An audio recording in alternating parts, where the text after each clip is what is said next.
friends. Let's talk about how do you create a little fringe that really fits with a pixie. In other words, let's vandalize the fringe. That's right, vandalize.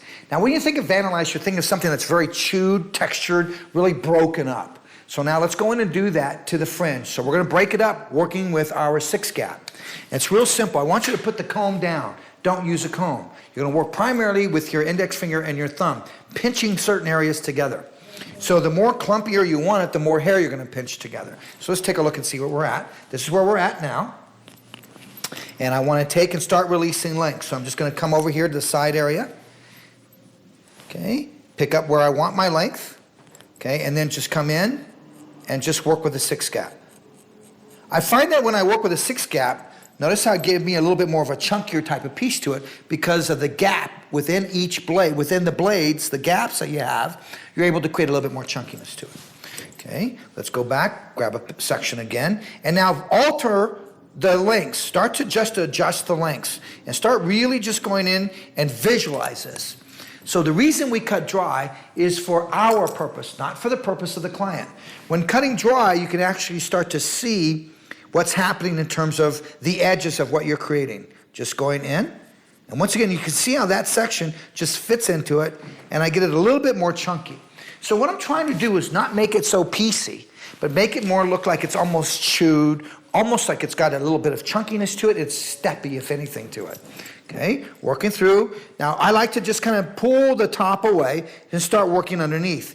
You tend to, if you do that, what happens, you might have length that falls over it. You might like the length. This is what I mean by visualizing this and just see it as you go. Once again, just coming across. Notice how I just kind of set that section right into the gap of the blade. And now I'm almost going to use it like a straight edge and just let it come off with that gap of the blade doing all the work to it. Okay, and then I'm going to encourage you, when you do this, really take a step back. Excuse me? I'm going to take a step back and just start to look at the big picture. When we're too close, we're continue looking at the smallest picture, and you can really start to see just little pieces that you might have missed, come back, and just start to take them away. Okay.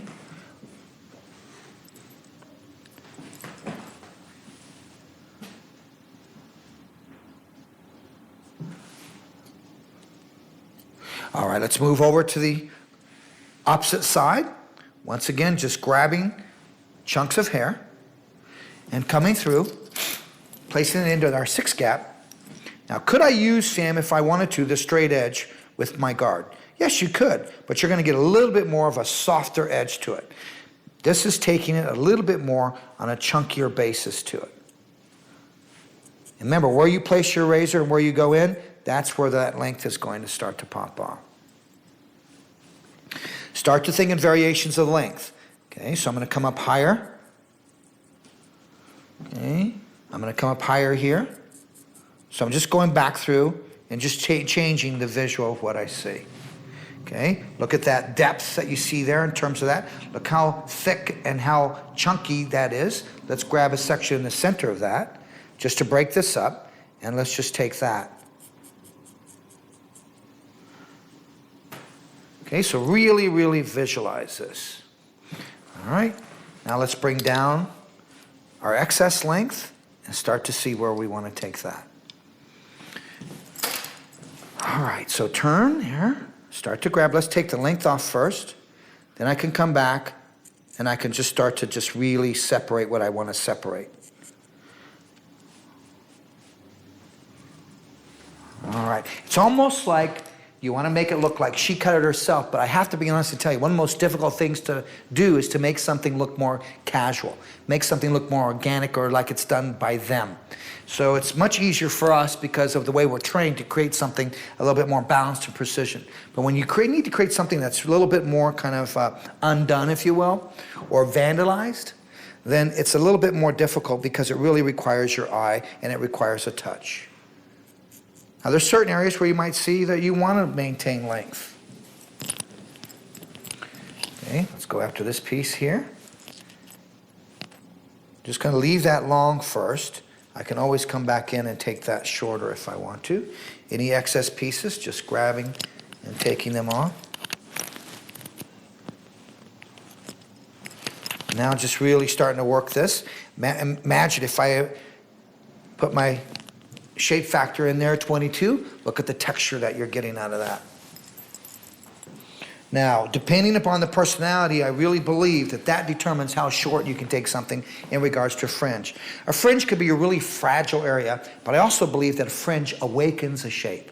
So anytime you want to awaken the shape, just go and attack the fringe, and you'll really change the cut up. Look where it was, how it had a sense of tilting going to it, moving over, length, but now look how we've taken that length off, but yet it's almost really got this kind of chewy texture to it. I really believe that's where we're going to see fringes going. Where you're seeing these fringes that are so blunt, we've been doing that for a while, let's start to just chew up the edges. Leave the heaviness to it. Look at there's some thickness to those areas. Don't make it just piecey and even pieciness going all the way through. And you'll get a different kind of character to a short little pixie haircut. And once again, let's come back through with our shape factor 22.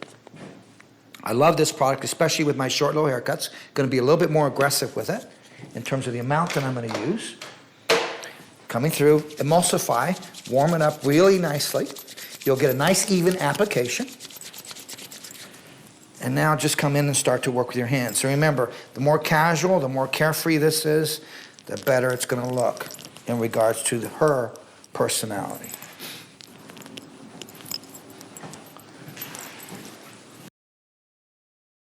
And once again, just really an idea of going in and creating different types of texture, working with a razor to create today's short little pixie haircut. Hope you enjoyed it.